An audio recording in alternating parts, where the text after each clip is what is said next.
In this video, I'm sitting down with Sarah from Beauty Bespoken, and she is giving us 5 steps to making a bridal business happen for you. Hey guys, what's up? It is Shannon. Welcome back to my channel. If you happen to be new here, I'm a licensed esthetician and freelance makeup artist based out of Los Angeles. One really cool thing about our industry as makeup artists is that there are so many different ways to do it. So I really wanted to bring Sarah onto my channel to talk about specifically the bridal hair and makeup business. And she has got the most amazing tips. Let's get into it.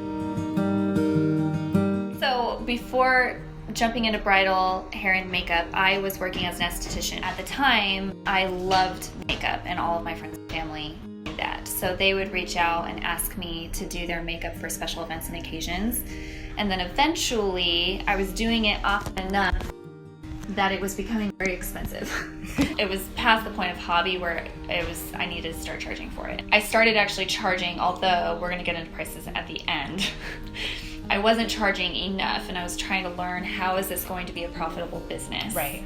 Because I was going from that transition of this is something I do for fun to I actually need to make this something that's sustainable. That transition is so tough. Like, what did it take for you to leave the med spa job? Were you doing it part-time while you were just like, nope, I'm doing it? So when I left my job in aesthetics, and I started working retail and makeup, because my thought was if I want to become a makeup artistry, then I should probably get some kind of experience beyond just jumping into freelance. And it was a good it was good and helpful, but I didn't love retail. Yeah. So that was what propelled me forward to I don't really want to do makeup retail. I want to actually be working on my own. So that's when I jumped into freelance full time. There was a lot of fear in being able to make it successful, that I would do a handful of clients and it wouldn't go well, or I wouldn't actually stick with it for the long term.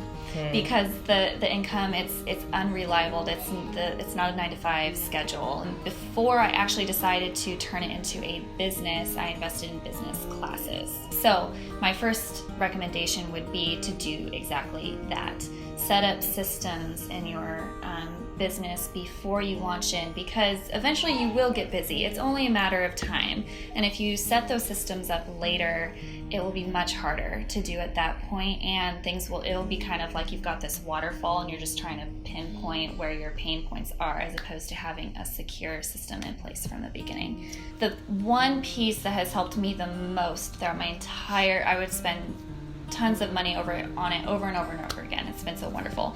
It's a CRM, stands for Client Relationship Management System. These are things there's lots of different options out there. I personally use HoneyBook.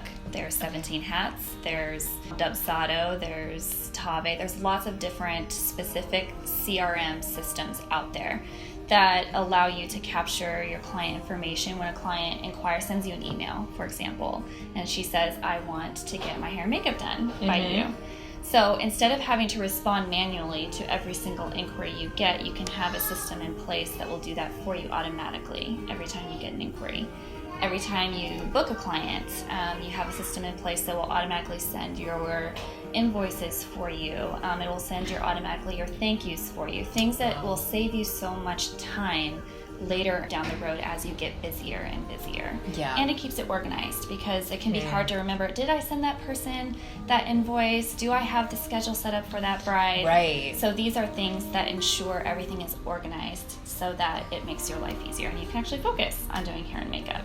Even though we love what we do, that's where it starts. Our passion has to be there.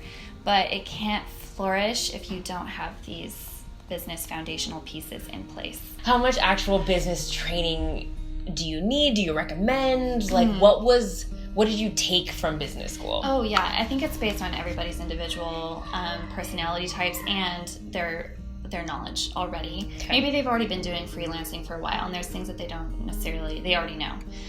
But I didn't actually go to school, like a college of any kind. I was a part of an organization called Hair Hub. They're located all over the world, actually.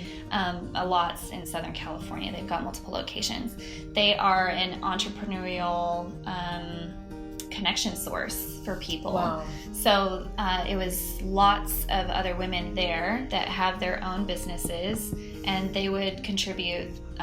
They would do basically business talks weekly to discuss, this is kind of like what we're doing here. This is what I did for my business, and they would share the systems that they were using, everything from like financial planning to the CRMs that we're talking about right now.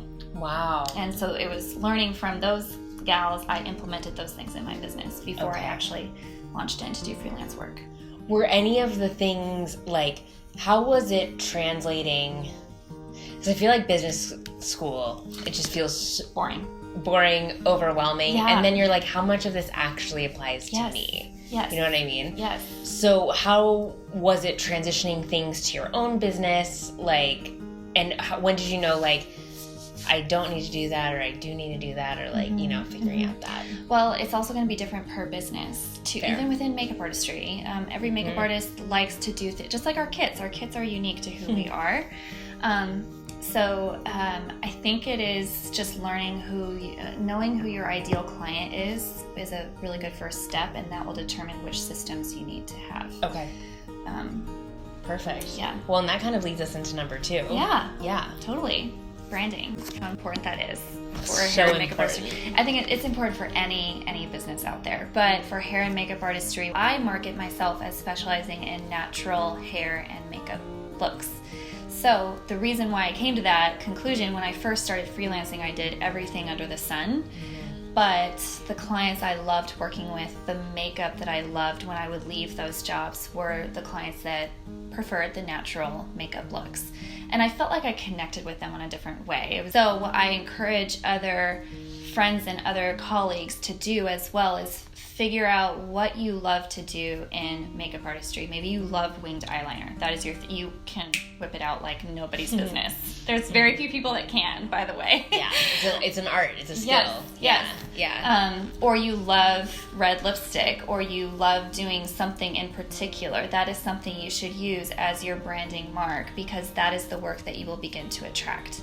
And that also goes with whatever work you post. That is also the type of clients that you're going to get. If you post a very glam, big, full, fluffy lashes, those clients are want to get their makeup done by you, and they want to look like that. If you don't like doing it, then don't post that work. So how do you figure out what kind of makeup artist you want to be? It's just tons and tons of practice. Pulling anyone wants to get their makeup done. Like, Are you maybe kidding? not like, friends.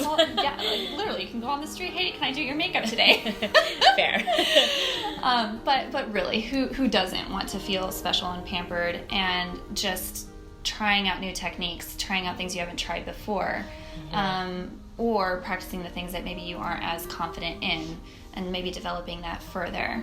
But paying close attention to the clients, the actual clients you have, the ones that you loved working with. What was it about them that made them so special? And also looking at what was it about that makeup that you loved so much. I think that can help. Well, let's hop into number 4.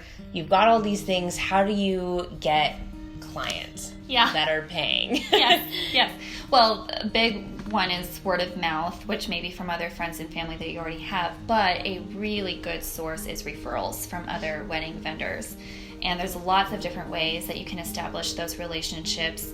You can do test shoots. We often call them styled shoots in the wedding industry. It's a great opportunity to, first of all, experiment with some hair and makeup looks that you want to try.